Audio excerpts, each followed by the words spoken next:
Hello, Tom McGuire. Got another book review for you here. So this one is called Do Hard Things, Why We Get Resilience Wrong and the Surprising Science of Real Toughness by Steve Magness.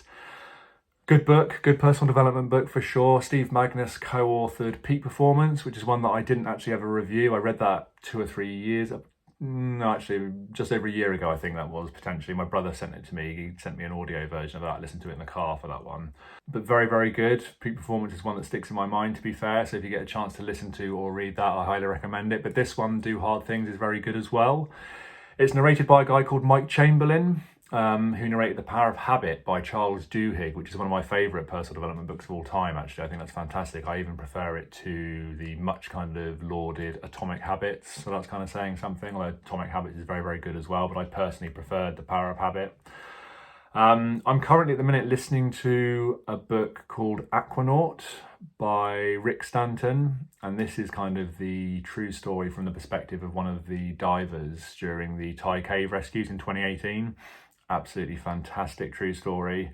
Recently been made into a film, 13 Lives by Ron Howard. Fantastic film as far as I'm concerned. It's a fantastic film because it's just such an amazing story.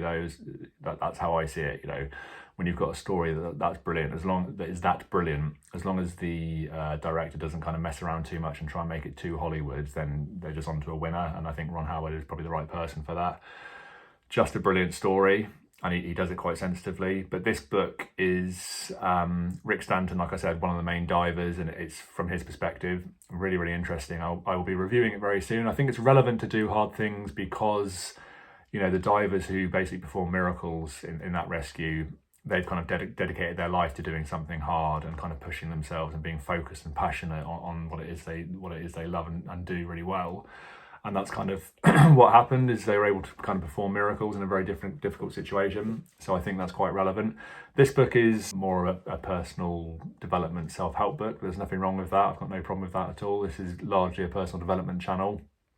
Most of the books I read are kind of along the lines of personal development or loosely related, though I do read other stuff as well, of course, to try and be more rounded. I don't want to become too focused on the same things, but I do particularly enjoy non-fiction.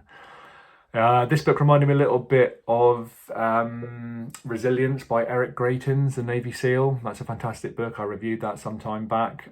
It's different. You know, the Eric Greitens book is a series of letters from a Navy SEAL to another Navy SEAL, his friend, who was kind of struggling with his mental health at the time.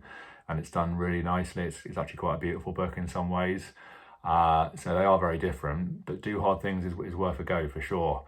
So he talks about the fact that true confidence is quiet and insecurity is loud, and I really quite like that. I often say that I think the loudest person in the room is often the weakest in some ways. I think it's a bit of a naive sort of mistake we make when we're younger, that we sort of tend to think that loud, bolshy people are kind of strong and quiet, retiring people are weak. Very often not the case at all.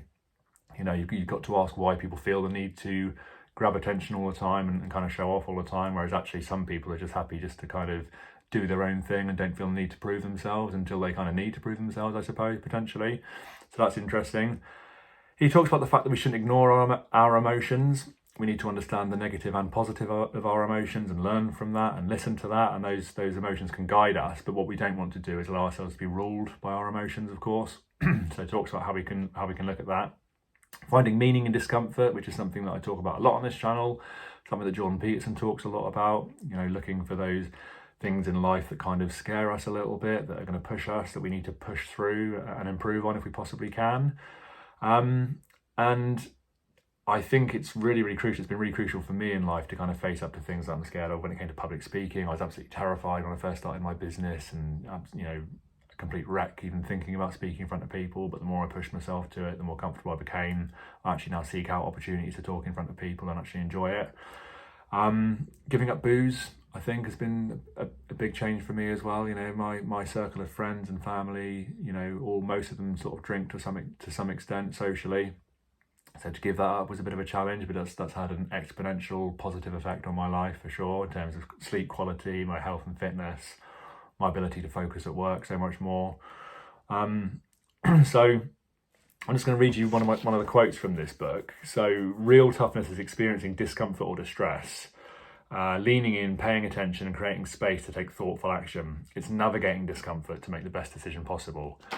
Fantastic book. I'm not going to give you any spoilers. I will be back in very soon. Please keep liking and subscribing. Thank you very much. Cheers.